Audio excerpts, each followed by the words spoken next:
نبی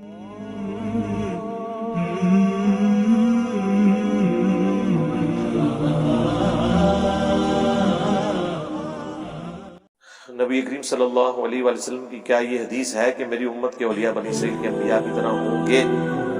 حدیث تو نہیں ہے، لیکن یہ ان پرنسپل بات درست ہے کہ کی طرح سے مراد مرتبہ نہیں ہے، کی طرح سے مراد ہے کہ اس طرح کا کام کریں گے، اور صرف علماء نہیں، پوری امت ہی بنی اسرائیل کے پیغمبروں کی طرح ہے۔ قرآن میں لکھا ہے کنتم خیر امۃ اخرجت للناس تأمرون بالمعروف وتنہون عن المنکر وتؤمنون باللہ، تم بہترین امت ہو جو لوگوں کے نفع کے لیے نکالی گئی، نیکی کا حکم دیتے ہو، برائی سے روکتے ہو، اور اللہ پر ایمان لاتے ہو جیسا کہ ایمان لانے کا حق ہے۔ یعنی یہ نبیوں والا کام ختم نبوت کی برکت سے شفٹ ہوا ہے اس امت میں۔ ایک وہ ختم نبوت ہے جو پاکستانی عوام اور علماء کر رہے ہیں، وہ ختم نبوت نہیں ہے، وہ اینٹی قادیانی ہے۔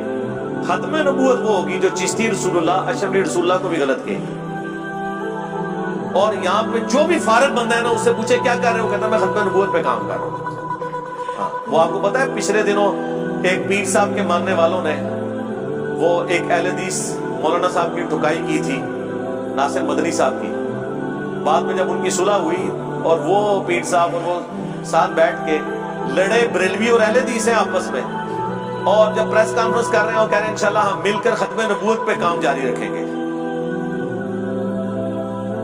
کیسے ختم نبوت پہ کوئی کام کر سکتے ہیں؟ میں دیکھتا ہوں نا آج اہل حدیث بھی بول جائیں ذرا چشتی رسول اللہ، اشرفی رسول اللہ کے اوپر، اور اس کی لکیر پیٹیں، تو میں دیکھتا ہوں ان کو کیسے وہ برداشت کرتے ہیں۔ بریلوی تو ویسے ہی بولنے جوگے نہیں، صرف اشرفی رسول اللہ پہ بول سکتے ہیں، یہ لوگ کہاں سے ختم نبوت پہ کام کریں گے؟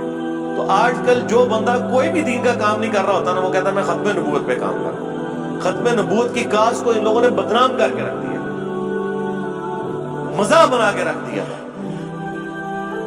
جہاں کے بھی جی آئیں مل کر ختم نبوت پہ کام کریں۔ یہ کون سا ختم نبوت کام ہے بھائی کہ جس میں آپ ایک فرقے کو ٹارگٹ کیے ہوئے، آپ نظریات کو ٹارگٹ کریں؟ چاہے صوفیاء نے کشف کے نام کے اوپر ختم نبوت پہ ڈاکہ مارا، خواہ عقیدہ امامت کو ڈیوائن کر کے کسی نے پیش کیا، خواہ کسی نے ڈائریکٹ چشتی رسول اللہ پڑھوایا یا اشرفی رسول اللہ کو انڈورس کیا، سب کے سب لوگ ختم نبوت پہ ڈاکہ مارتے ہیں۔ اس لیے ہم دعویٰ کرتے ہیں کہ ختم نبوت پہ کام صرف ہمارے پلیٹ فارم سے ہو رہا ہے۔ ہماری لائف سٹوری کے اندر ایک بھائی انگلینڈ سے آئے، انہوں نے لائف سٹوری سنائی۔ ان کا تعلق پہلے ختم نبوت کی ایک تحریک سے تھا جو انگلینڈ میں کام کر رہی ہے دیوبندیوں کی، جو کراچی کا ایک مفتی بھی کہتا تھا نا، وہاں پہ ہمارے ایک مولانا صاحب ہے سہیل باوا صاحب، اچھا وہ نا ہی باوا ہے، ایک بابت شاہی کوئی نہیں، یعنی جو ہم بولتے ہیں نا نبی کے جیسا ہے ہی کوئی نہیں، بابت شاہی کوئی نہیں، تو وہ یہ بابا سے بھی ایک اوپر کا ورژن ہوتا ہے باوا، وہ ان کی کاسٹ ہے ویسے باوا، یہ وہ والا باوا نہیں ہے ویسے، لیکن وہ تو وہ کہنے لگے میں ان باوا صاحب کے ساتھ اٹیچ ہوں، ختم نبوت پہ کام کر رہا ہوں۔ میں نے نیچے نا اسی وقت ریئل ٹائم کمنٹس کیے، یہ جو آپ کے باوا صاحب ہیں کبھی انہوں نے اشرفی رسول اللہ، الامداد رسالہ اور چشتی رسول اللہ پہ بولا ہے؟ تو وہ مسکرا پڑے، انہوں نے کہا کہ اس میں بولیں گے تو وہ تو ان کے اپنے چندے بند ہو جائیں گے، کیونکہ جن سے چندے لے کے یہ لوگ کھا رہے ہیں وہ تو اپنے باپوں کے خلاف ایک جملہ سننے کے لیے تیار نہیں، لہٰذا یہ ختم نبوت پہ جو آپ کام کر رہے ہیں یہ ختم نبوت پہ کام نہیں ہے، یہ اینٹی قادیانی کام ہے۔ ختم نبوت پہ کام ہم کر رہے ہیں، نہ قادیانی دجال کو کوئی ہم رعایت دیں گے، نہ کشف کا عقیدہ رکھنے والے کسی دجال کو ہم کوئی رعایت دیں گے، نہ عقیدہ امامت کو بگاڑ کے پیش کرنے والے کسی دجال کو رعایت دیں گے، نہ چشتی رسول اللہ کو انڈورس کرنے والے کو رعایت دیں گے، نہ اشرفی رسول اللہ کو انڈورس کرنے والے کو رعایت دیں گے۔ بالکل سیدھی سی بات ہے۔ جو لوگ نبی اسلام کی شان مبارک کو بہت زیادہ غلو کرتے ہیں، ان کو روکنے پر آگے سے کہتے ہیں کہ آپ نبی کی شان کو ناپنے کی کوشش کر رہے ہیں۔ اس کا جواب بڑا آسان ہے، اس کا جواب یہ ہے، ان لوگوں کو آپ یہ کہا کریں کہ دیکھیں کرسچن جو ہے وہ حضرت عیسیٰ علیہ السلام کو اللہ کا بیٹا قرار دیتے ہیں، تو آپ کا کیا خیال ہے؟ تو ظاہر ہے کہ وہ آپ کو کہیں گے نہیں وہ اللہ کے بیٹے تو نہیں ہیں، انہیں کہیں گے جی وہ پھر آگے سے اعتراض کرتے ہیں کہ آپ حضرت عیسیٰ کی شان کم کر رہے ہیں۔ پھر یہ آپ کو پتہ کیا جواب دے گا کہ نہیں ہم شان کم نہیں کر رہے، اللہ تعالیٰ نے تو واضح فرمایا لم یلد ولم یولد۔ اگر ہم حضرت عیسیٰ علیہ السلام کو ان کی شان سے بڑھائیں گے تو پھر توحید میں نقص آ جائے گا ہمارے. ہم ان کی شان کم نہیں کر رہے بلکہ جس لیول پہ وہ ہیں اس لیول پہ رکھ رہے ہیں, اس سے بڑھا نہیں رہے. ہوں آئے نا داڑھ تھلے.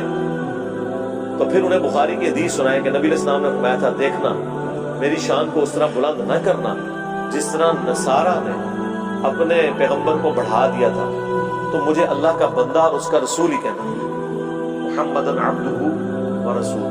تو یہ تو نبی علیہ السلام خود کہہ کے گئے ہیں. نبی علیہ السلام نے تو نہیں فرمایا کہ تم ماپ رہے ہوگے. ظاہر ہے کہ جہاں پر توحید کا معاملہ آئے گا تو وہاں پہ تو ہم اسٹرکٹ ہیں. اللہ تعالیٰ سورہ ال عمران میں فرما رہے ہیں کبھی ایسا نہیں ہوا کہ ہم کسی پیغمبر کو نبوت دیں اور وہ لوگوں سے یہ کہنا شروع کر دیں کہ لوگوں میری عبادت کرو, بس سبب اس کے کہ ہم نے اس پہ کتاب نازل کی. یہ سب کچھ ہوا. کیا اللہ تعالیٰ تمہیں انبیاء اور فرشتوں کی عبادت کرنے کا کہے گا بعد اس کے کہ اس نے تمہیں ہدایت دی ہوئی ہے اپنی کتاب کے ذریعے؟ سورہ آل عمران میں اللہ تعالیٰ. تو یہ ناپنے والا معاملہ نہیں ہے, ہم وہ بتا رہے ہیں جو نبی علیہ السلام نے فرمایا. اگر اللہ کے نبی علیہ السلام کوئی چیز خود فرما دے تو آپ حضور کو تو نہیں کہنا کہ آپ ناپ رہے ہیں. ابو داؤد میں ابن ماجہ میں حدیث ہے, ایک صحابی حضور کو آ کے سجدہ کرتے ہیں, آپ فرماتے ہیں سر اٹھا, یہ کیا کر رہے ہیں؟ انہوں نے کہا کہ میں نے ہیرا نامی شہر میں دیکھا لوگ اپنے سردار کو سجدہ کرتے ہیں, تو آپ تو اللہ کے رسول ہیں, ہم آپ کو سجدہ کیوں نہ کریں؟ آپ نے فرمایا اگر میں سجدہ جائز سمجھتا تو بیویوں سے کہتا کہ اپنے خامدوں کو سجدہ کریں اس حق کے سبب جو اللہ نے دی ہے. اور اس میں ابو داؤد میں تو یہاں تک الفاظ ہیں جب میں فوت ہو جاؤں گا تم میری قبر سے گزرو گے, کیا میری قبر پہ بھی سجدہ کرو گے؟ کہ نہیں یا رسول اللہ. تو فرمایا مجھے کیوں کرنا؟ وہاں تو صحابی نے نہیں کہا یا رسول اللہ آپ اپنی شان خود ناپ رہے ہیں کہ تعظیم کا سجدہ تو فرشتوں نے آدم کو کیا, یوسف علیہ السلام کے بھائیوں نے یوسف علیہ السلام کو کیا, تو آپ تو امام الانبیاء ہیں, ہم آپ کو سجدہ نہ کریں؟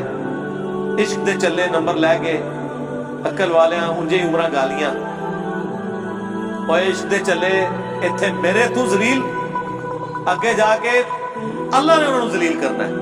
عقل والے بنو. ہاں قل هل يستوي الذين يعلمون والذين لا يعلمون انما يتذكر اولو الالباب. اے نبی تم فرماؤ علم والے اور بغیر علم والے برابر نہیں ہو سکتے, نصیحت تو نہیں حاصل کرتے مگر عقل والے چلے نہیں. تو اس طرح ان کو بتائیں. میری کئی ایک ویڈیوز ہیں الحمدللہ اس میں قرآن حکیم میں جو آیات انبیاء کے بارے میں سخت آئی ہیں وہ صرف اللہ اپنے انبیاء خاص کر نبی علیہ السلام کے بارے میں کہہ سکتے ہیں, عام لوگوں کو اجازت نہیں. تو عام لوگ تو کہتے بھی نہیں ہیں.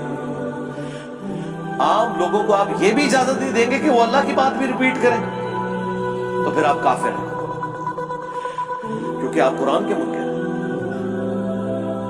اور جہاں ضرورت پڑتی ہے عام لوگ اس بات میں بھی اپنی بات ایڈ کر کے کرتے ہیں.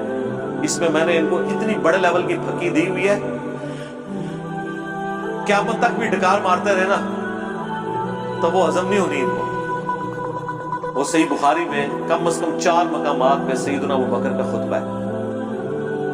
جب نبی علیہ السلام کی وفات ہوئی حجرہ عائشہ میں گئے, کفن ہٹایا, رسول اللہ کو ماتھے پر بوسہ دیا اور کہا یا رسول اللہ اللہ تعالیٰ آپ پر 2 موتیں جمع نہیں کرے گا. حضور کی میت کو خطاب کیا یا رسول اللہ. اسی کے تحت ہم قبر رسول پہ یا رسول اللہ جو صحابہ کرام پڑھتے تھے وہ بالکل حضرت ابوبکر نے تو یہ عمل کر کے بتایا نا. تو باہر نکل کے آپ نے خطبہ دیا, کیونکہ حضرت عمر کہہ رہے تھے جو کہے گا کہ حضور فوت ہو چکے میں اس کی گردن اتار دوں. آپ نے کیا خطبہ دیا؟ حمد و صلات کے بعد پہلا جملہ وہ بولا جو نہ قرآن میں تھا نہ حدیث میں تھا, لہذا نہ وہ اللہ کا فرمان تھا نہ نبی کا فرمان تھا. من کان یعبد محمدا فإن محمدا قد مات. جو کوئی بھی تم میں سے محمد کی عبادت کرتا تھا یا آج تک کرتا آ رہا ہے وہ جان لے کہ محمد مر چکے, اور جو اللہ کی عبادت کرتا تھا وہ جان لے فإن اللہ حی لا یموت, بے شک اللہ تعالیٰ زندہ ہے, اسے کبھی موت نہیں آئی. یہ کون سی آیت حدیث حضرت ابوبکر نے پڑھی ہے کہ اللہ کہہ سکتا ہے تسی نہیں کہہ سکتے؟ تسی نے تو کہہ دیتا ہے. حضرت ابوبکر نے کہا ہے نا, پیغمبر تو نہیں ہے, اللہ بھی نہیں ہے, امتی ہیں. بعد میں پھر آیت پڑھی انکا میت و انہم میتون, سورہ الزمر آیت نمبر 30. اے نبی تمہیں بھی مرنا ہے, تمہارے مخالفین کو بھی مرنا ہے. پھر آیت پڑھی آل عمران 144 وما محمد الا رسول قد خلت من قبلہ الرسل افإن مات او قتل. محمد تو نہیں مگر ایک رسول, اگر یہ قتل ہو جائیں یا مر جائیں, یا پاکستان میں ترجمہ کر دیں شہید ہو جائیں یا